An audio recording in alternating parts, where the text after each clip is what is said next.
Good morning everyone. Maayo na aga sa inatanan, makaon kita. Makuha akong surat ko.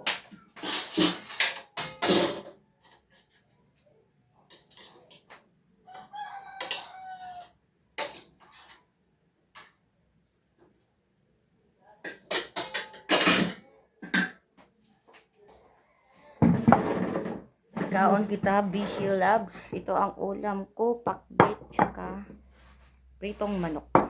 Marinated na manok. Kain tayo mga Bishi Loves.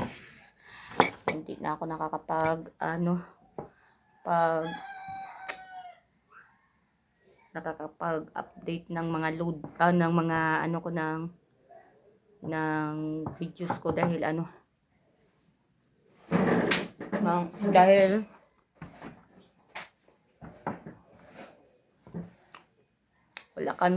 walang wifi na nasira kasi yung wifi namin dito, naputol kasi yung namin, kapitbahay namin nagpa-trabaho ng kanilang bahay, nagpataas sila, nagpa second floor. Inabot yung namin, yung wire ng aming wifi, naputol. So yung namin, yung ng wifi, yung technician nila, yung lineman 3 days daw yung schedule sa amin, kaya yun, mahigit nga 3 days na bago naayos nila, kasi madami din silang mga inaayos na mga nasira na linya. So, ilang araw din akong walang walang post sa aking YouTube. So ngayon, dahilan na dahil may naman wifi na naayos na din, nakabalik na yung wifi namin. Ayun, tuloy na naman yung pagpo-post ko ng mga video, pero yung video ko dito lang, mga Bishi Loves, dito lang sa bahay, kasi hindi pa ako sanay sa labas mag-video. Saka nahiya din ako. Kaya dito lang sa bahay. Kung yung mga ganap ko dito sa bahay, yun lang yung ipopost ko sa YouTube. So, kain tayo mga Bishi Loves. Daming salamat. Thank you Lord sa pagkain.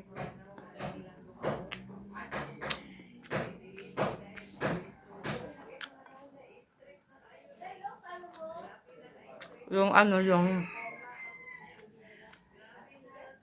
mga video ko na hindi ko pa post, isisingit-singit ko na lang dito sa video na to.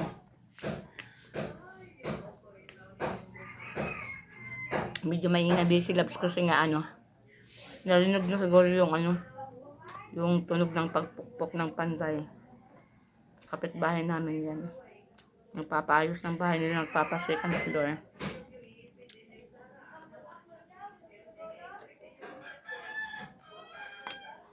Nauna na akong kumain. Yung pagluto ko nito, yung pagluto ko ng pakbet, pagprito ko ng manok, hindi ko na pinakita, hindi ko na videohan kasi parang nanibago ulit ako mga Bishi Loves na na ilang araw na hindi ako nag-video, diba? Kasi nga walang wifi. Kasi gusto ko, pag mag-video ako, upload agad. Para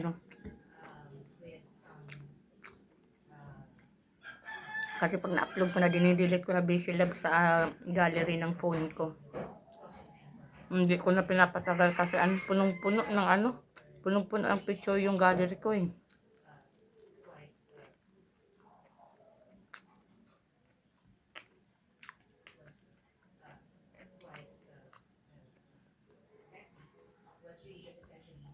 Sarap ng pakbet mga Bishi Loves. Maaga ako nagluto ng pakbet tsaka nagprito kasi nga, diba? Nakikita nyo man lagi, parang ano lang yung ano ko, paulit-ulit lang yung ano ko, yung video ko na ginagawa ko, yung ganap ko dito. Sa pag-listen ko sa umaga, ano, yun, habang nagkakape ako, gumagawa na ako ng ano, nagluluto na ako ng kanin, nagluluto na ako ng ulam, kung anong pwede yung lutuin na ulam, yun, kasi nga sabi ko sa inyo, yung bunso ko nagbabaon sa work niya. Tapos si mama din nagbabaon sa pagpunta niya ng shop. Kailangan ko talagang maaga. Ako na ang gumagawa nun kasi wala naman akong ginagawa dito sa bahay. Pagtapos ko kasi ng pagluto, wala na din akong ginagawa. Minsan may ginagawa, minsan wala. Yan lang yung ganap ko dito sa bahay namin.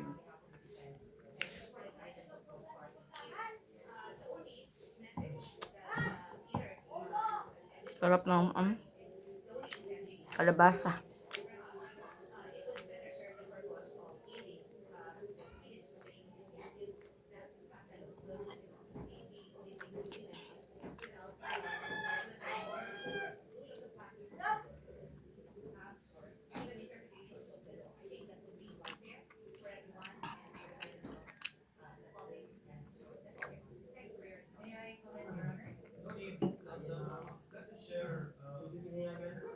Nalabas.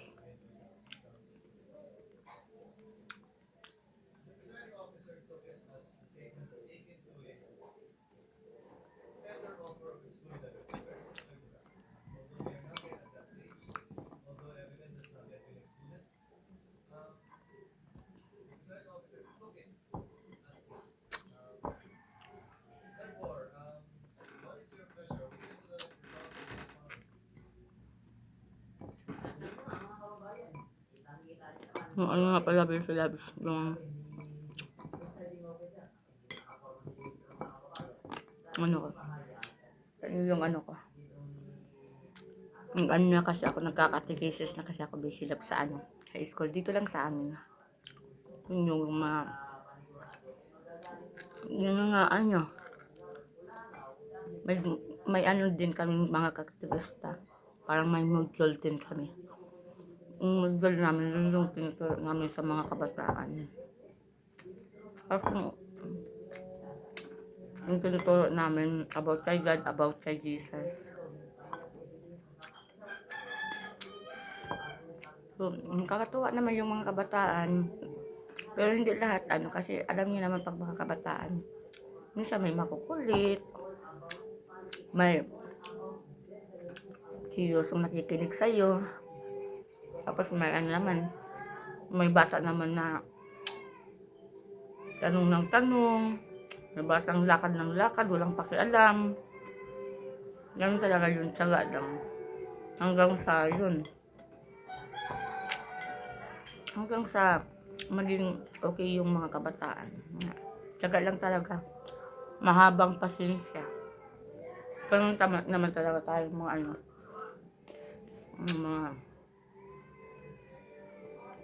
ganun talaga mga katigasta. Kasi kailangan mahabang pasensya. Parang ganun din sa yung teacher. Kailangan mahabang pasensya mo. Katulad ng nanay. Ang magugulang sa loob ng bahay, mahabang pasensya sa mga anak nila. So, ganun din kaming mga katikista. Kailangan mahabang pasensya sa mga kabataan, yung mga makukulit, kausapin ng masinsinan, yung mahinin, hanggang sa maunawaan nila, hanggang sa po! Tulog pa si Hans. Hans! Ngay pa din, pukawang ka si Hans.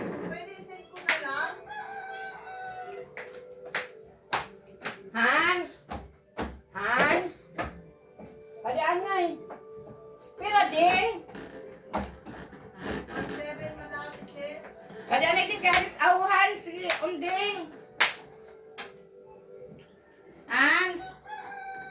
Kadian na lang. Sige, pakita ko na kan Hans.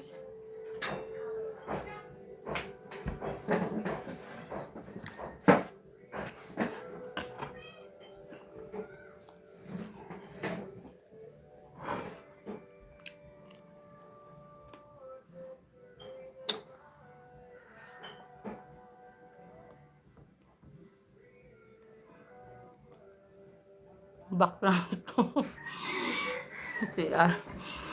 Kaya, ano. So, yan. Yun nga, sabi ko, ayun nga.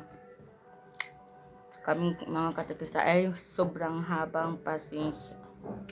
Meron kaming mahabang pasensya. Kung kami nga, ano lang, 30 minutes lang, yung time na binigay sa amin ng teacher ng mga kabataan. 30 minutes lang, yung may matutunan lang sila kahit paunti-unti. Sobrang haba ng pasensya namin, 30 minutes. Mas lalo yung mga teacher. Kasi lalo sa panahon ngayon, di ba, bawal talaga yung teacher bawal. Ewan ko lang, pwede sigurong magalit, pero parang hindi talaga pwede. Mas lalo yung magpanakit ng bata, hindi bawal talaga yun. Ako, matatangkal kasi talaga yung nun. Ako naman kahit noon pa sobrang haba ng pasensya ko kahit sa matatanda. Kahit matatanda, sobrang haba ng pasensya ko kasi ayoko iwasan ko yung magalit ako. Kasi ang pala ng pakiramdam ng kapag galit ka, hindi maganda. Hindi maganda sa kalusugan. Alam nyo kung bakit hindi maganda kalusugan, kasi na-experience ko yung galit na galit ako, grabe. Galit na galit ako, nanginginig ako. As in, buong katawan ko nanginginig, pati laman ko nanginginig, ramdam ko talaga. Iba pala yung feeling kapag galit ka. Ayun, mula noon, pag feeling ko pag naramdaman ko na parang may galit ako, pinapakalma ko agad yung sarili ko. Chill. Parang chill lang. Parang pag galit ako, iniiba ko yung parang inaaliw ko yung sarili ko. Iniiba ko yung yung isip ko, inaaliw ko na. Iniiba ko na yung iniisip ko.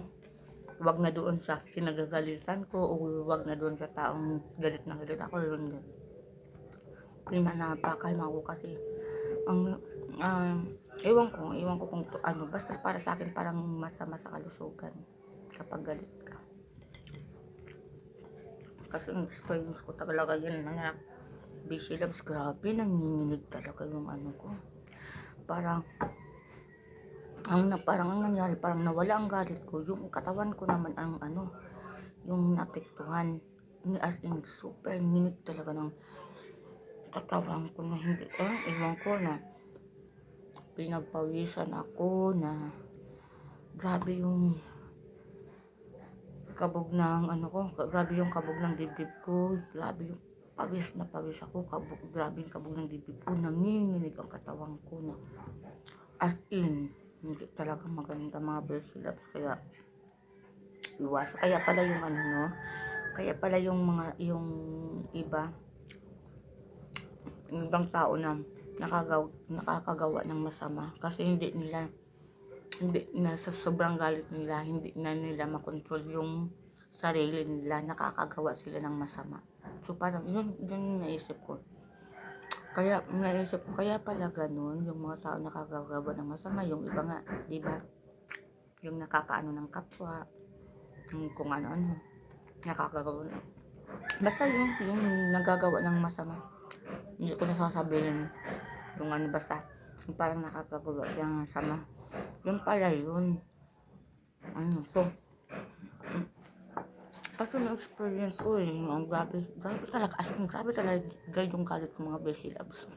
As in, grabe yung dibdib ko, grabe ang kabog ng dibdib ko, grabe ang kaba ko, as in, Hindi ko maramdaman na grabe ang kaba na parang takot ako na nanginginig ang katawan ko, as in, grabe yung pawis ko, as in, nanginginig na parang naninigas yung katawan ko na hindi ko talaga ma-explain na sobrang galit ko. Buti parang pero ang utak ko, gumagana, umaanda yung kalma, parang sabi ko kalma, parang pinapakalma ng utak ko yung sarili ko. Po! Wait lang mga beses. Pila na nakano mo? Pila na ka-send mo? 17. Ano pa yun? Wait lang.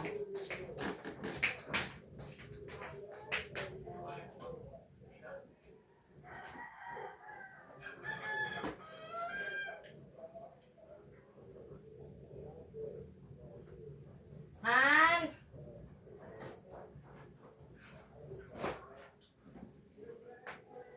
Hans!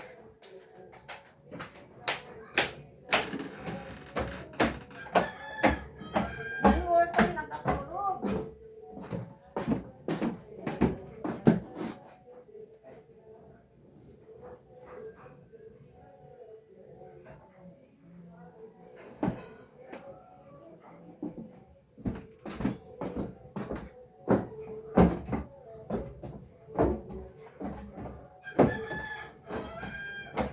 Sabay na dito ding ang charge. Ding, o ikaw na mahatag. Pag hindi naman ding sa ano. Eh, dili ko hanggang 7. I'll charge hanggang 7.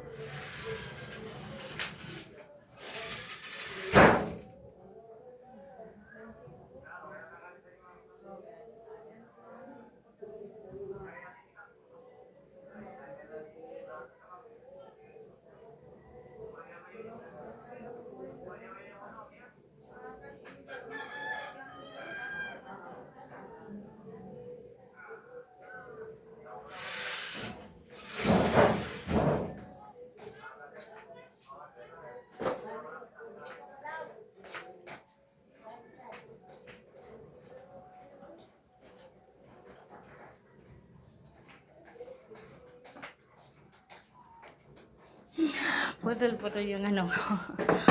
Yan ang mga bachelors. Habang kumakain ako. Sasalita. Saka busy din kasi may tulog pa kasi si Hans. Yung ano na.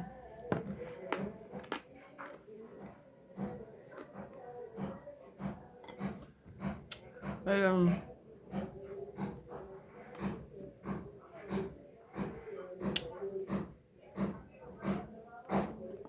Tingnan ko yung ano niya.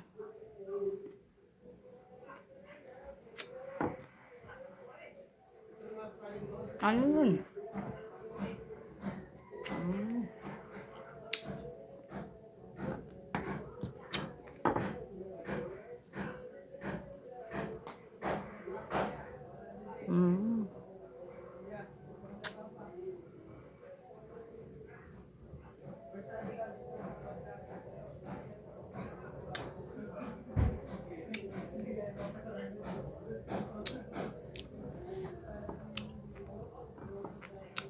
Ang pundo si Hans.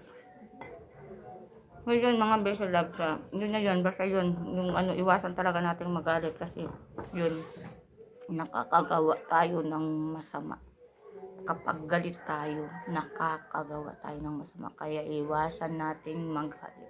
Yun, kung yung nararamdaman na parang nagagalit ka na, yun, ibahin mo yung ng isip mo.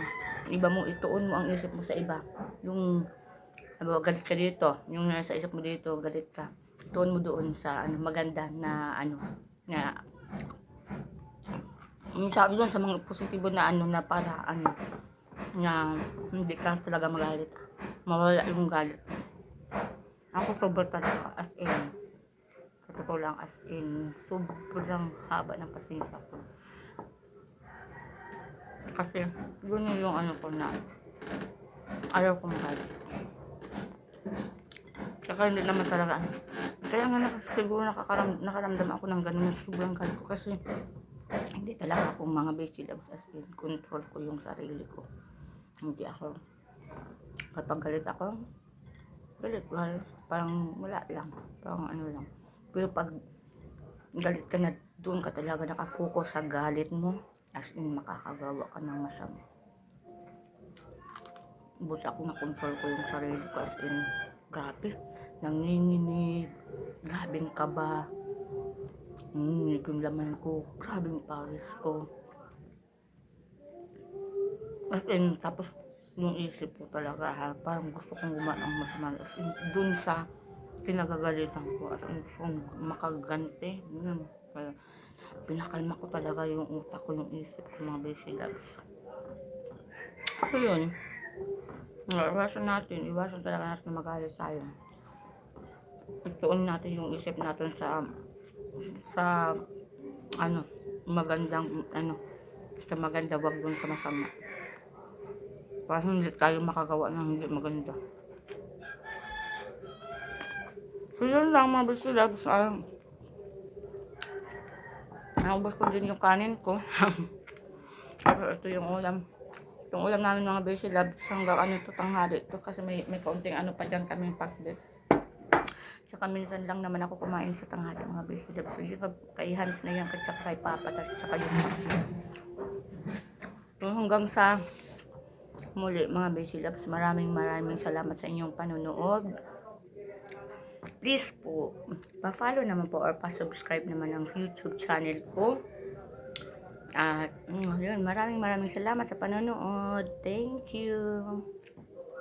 Bye.